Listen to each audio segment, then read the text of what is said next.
ខ្ញុំបាននិយាយប្រចាំថ្ងៃទី30 ខែ 10 ឆ្នាំ 2025 ថ្ងៃនេះវកមកជាមួយនឹងទឹកបុកហៅថាថ្ងៃស្វាទឹក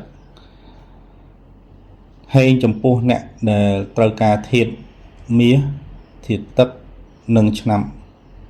ចំនួន3ក្នុងនោះមានម្សាញ់ជូតរោងប្រសិនបើពួកគេទាំង3នេះត្រូវការធាតុមាសធាតុទឹកចំពោះឆ្នាំឆុងមានឆ្នាំខាលនេះកើតនៅក្នុងឆ្នាំ1986ហៅថាថ្ងៃខ្លាភ្លើងចំពោះគូស្នេហ៍របស់ខាលមានកុលគឺឆុងលាបពោឲ្យទោសទម្លាក់កំហុសលើបាទខ្ញុំសូមបញ្ចប់ការអានរាសីថ្ងៃទី30 ខែ